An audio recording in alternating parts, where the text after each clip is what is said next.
In the sleepy village of Larksfield, nestled among New England's rolling hills, the autumn of 2025 draped the streets in shades of amber and rust. At the heart of the town stood the Larksfield Library, a weathered brick building with ivy clinging to its walls. Inside, Eleanor Ellie Whitaker, 29, moved quietly among the shelves, her fingers trailing over worn book spines. The library, with its creaky floors and faint musty scent, was Ellie's refuge, a place where she, a soft-spoken woman raised by her late grandmother, could lose herself in stories. Orphaned young, Ellie had grown up in Larksfield, her world small but comforting, shaped by her grandmother's encouragement to read and dream. Now, as the town's librarian, she opened the library each morning at 8 a.m., flipping on the lights and inhaling the familiar aroma of old pages. "Good morning, Ellie," called Mr. Carver, a retired teacher who spent his days poring over biographies. Ellie smiled, her hazel eyes warm. "Morning, Mr. Carver. I saved you that Lincoln biography, it came in yesterday." He chuckled, shuffling to the history section. The day unfolded predictably. Ellie helped children find books for projects, recommended mysteries to Mrs. Lyle, and guided Mr. Pierce to the gardening section. Her life was quiet, her days blending into one another, but she found solace in the routine. Then, one crisp November afternoon, everything shifted. A man stepped into the library, his polished shoes clicking on the wooden floor. He was tall, with dark hair and a tailored coat that seemed out of place in Larksfield's simplicity. "Can you help me find a book?" he asked, his voice smooth and confident. Ellie, startled, tucked a strand of auburn hair behind her ear. "Of course. What are you looking for?" "To Kill a Mockingbird," he replied, his blue eyes meeting hers. "I'm Theo, by the way." "Ellie," she said, leading him to the classics. As she handed him the book, their fingers brushed, sending an unexpected spark through her. "Thanks, Ellie," Theo said, reading her name tag with a smile. "This place is peaceful." Theo began visiting regularly, each time asking for a new book: Steinbeck, Hemingway, Austen. He wasn't a typical reader, Ellie thought, but his charm drew her in. They'd chat by the circulation desk, his questions about her life pulling her out of her shell. "Why a librarian?" he asked one day, leaning against a shelf as she sorted returns. "Books are safe," she said softly. "They don't judge, don't leave." He laughed, a warm sound. "You're different, Ellie." "I like that." Her cheeks flushed, and used to such attention. Weeks later, Theo surprised her. "Ellie, would you have dinner with me tonight?" His eyes were earnest, hopeful. Ellie hesitated, her quiet world unaccustomed to such invitations. But something in his gaze made her heart skip.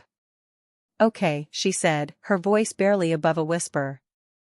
They dined at a cozy Larksfield bistro, talking about books, dreams, and the world beyond the village. Theo worked in his family's real estate firm, he said, managing properties across New England. For the first time, Ellie felt seen, her solitary life blooming with possibility. Their romance blossomed quickly. Walks through Larksfield's leaf-strewn paths turned into weekend drives to nearby towns. Theo's attentiveness, leaving notes and books he returned, surprising her with flowers, made Ellie feel cherished. 6 months later, under a starlit oak tree, he proposed. "You're my home, Ellie," he said, slipping a silver ring onto her finger. Overwhelmed, she said yes, believing she'd found a love to last a lifetime. But cracks soon appeared. Theo's parents, Victoria and Charles Langston, were Larksfield's wealthiest residents, their estate a monument to old money. At their first meeting, over dinner at their sprawling mansion, Victoria's cold gaze sized Ellie up. "So, you're the librarian," she said, her tone dripping with disdain. Charles added, "Theo, surely you could have aimed higher."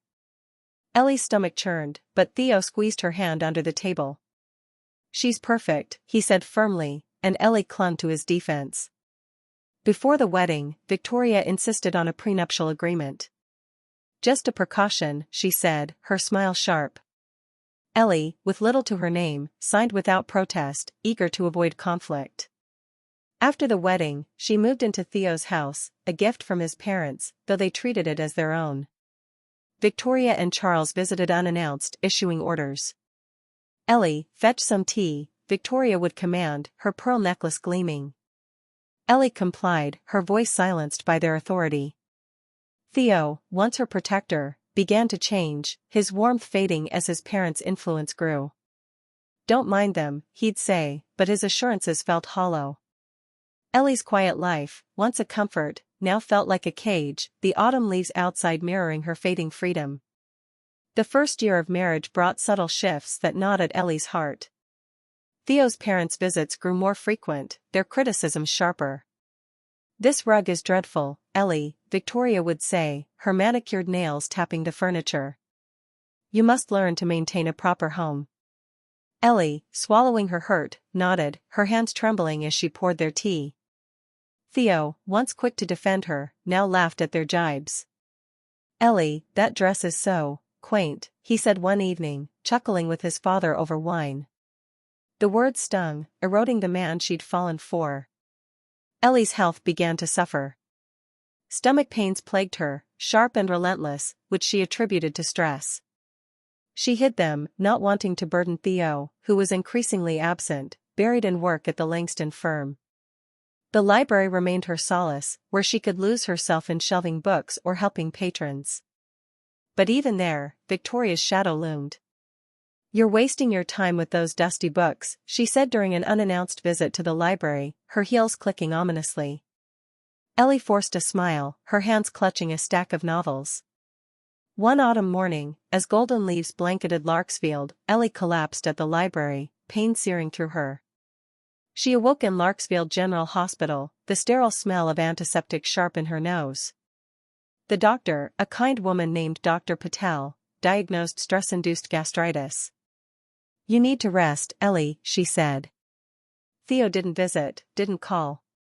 Alone in her hospital bed, Ellie felt the weight of her isolation, her world shrinking to the beeping monitors. Then, a surprise, a notary arrived with news. A distant great-uncle, whom Ellie barely remembered, had passed away, leaving her $25 million. Stunned, Ellie sat in silence, the sum unimaginable. She'd grown up with so little, scraping by on her librarian's salary. Now, she was wealthy beyond her dreams. When Theo and his parents learned of the inheritance, they appeared at her bedside, their demeanor transformed. "Ellie, darling, what a blessing," Victoria cooed, her smile syrupy. Charles clapped Theo's shoulder. "We're family, we'll guide you through this." Their sudden warmth felt wrong, their eyes gleaming with something other than care. That night, alone in her room, Ellie overheard them in the hallway. "She's so naive," Theo whispered, his voice cold. "We'll secure the money, maybe a child to lock her in," Victoria replied.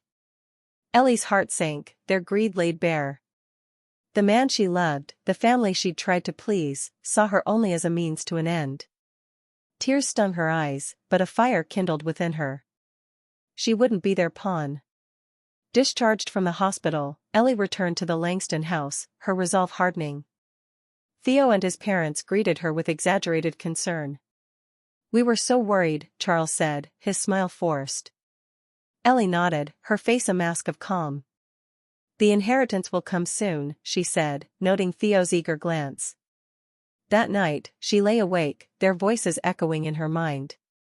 She began writing, documenting every slight, every manipulation, Victoria's orders, Theo's betrayal, their sudden shift after the inheritance. The next day, Ellie met with a lawyer, Ms. Harper, a sharp woman with a no-nonsense demeanor. Showing her the prenuptial agreement, Ellie explained everything: the Langstons' disdain, Theo's change, the overheard conversation. "You've got a strong case," Ms. Harper said. "The prenup protects your assets, and their behavior could support a clean divorce."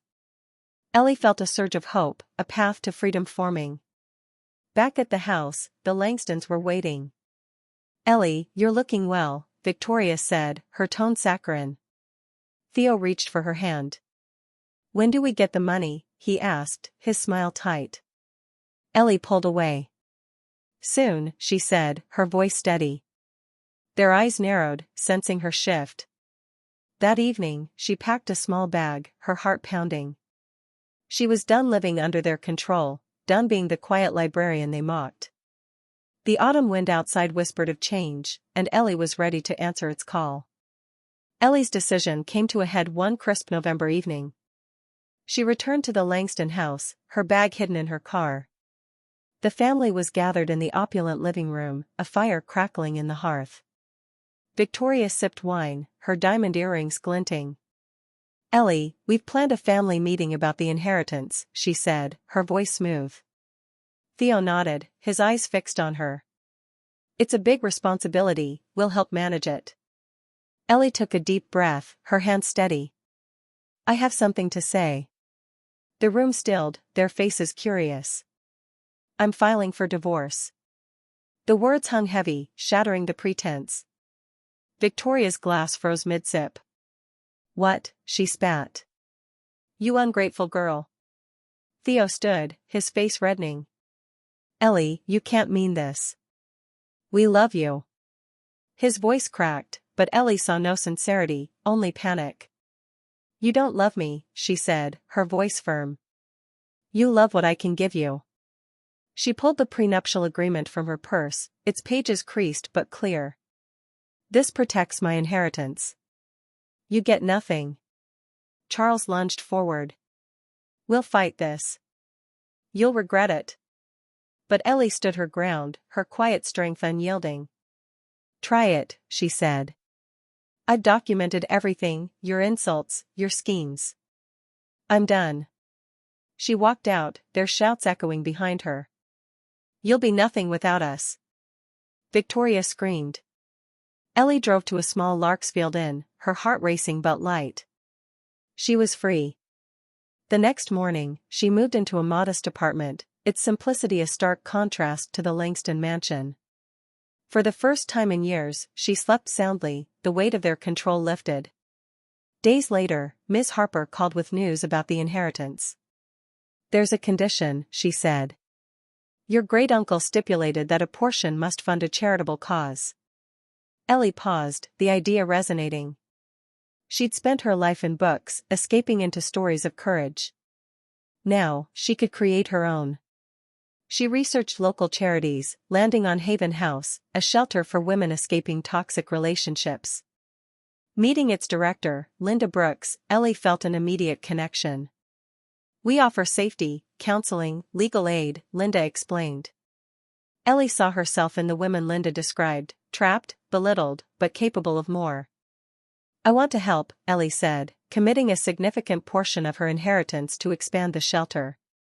As the divorce proceedings began, Theo and his parents fought back, claiming Ellie was unstable.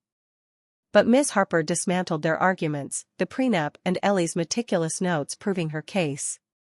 In court, Theo's eyes met hers, a flicker of the man she'd loved, but it faded. The judge upheld the prenup, dismissing the Langstons' claims. Ellie walked out, her head high, a chapter closing. Larksfield's autumn deepened, the hills ablaze with color. Ellie stood in her new apartment, unpacking books onto a simple shelf. The space was hers, small, unpretentious, a reflection of the life she was rebuilding. The divorce was finalized, leaving her free of the Langstons and in control of her inheritance. Haven House became her focus, its expansion funded by her great-uncle's bequest. The shelter's new wing, named Ellie's Haven, opened in a modest ceremony, its garden adorned with a donated sculpture of a woman reaching skyward, a symbol of hope. At the opening, Ellie reconnected with Sarah, a former library colleague. "You've changed lives, Ellie," Sarah said, hugging her. Women at the shelter shared their stories, their gratitude humbling Ellie. "This is home," one said, tears in her eyes. Ellie felt a purpose she'd never known, her quiet life now a force for good. One evening, Theo appeared at Haven House, his face haggard. "Ellie, I was wrong," he said, his voice low. "I let my parents control me. I want you back." Ellie looked at him, seeing only the shell of the man she'd loved. "You chose them, Theo. I've chosen myself." She walked away, her heart steady, no longer swayed by his charm. The library remained Ellie's anchor. She returned to work, her days filled with familiar faces, Mr. Carver, Mrs. Lyle, the children. But now, she carried a new confidence, her role at Haven House giving her strength. She enrolled in a writing class, pouring her experiences into stories, her words a testament to her resilience. One autumn night, Victoria appeared at the library, her elegance faded. "I'm sorry, Ellie," she said, her voice trembling. "I was wrong to treat you so poorly." Ellie studied her, seeing genuine regret but no desire to rekindle ties. "I forgive you, Victoria, but I've moved on." She closed the library door, the click final. The fundraiser for Haven House was a triumph, Larksfield's community rallying around the cause. Ellie stood beside Linda, watching guests admire the shelter's work. Sarah squeezed her hand. "You're a force, Ellie." As the sculpture gleamed under the stars, Ellie felt whole. Her life, once defined by quiet solitude, now brimmed with purpose. The pages of her story were hers to write, each one a step toward a future she'd forged with courage.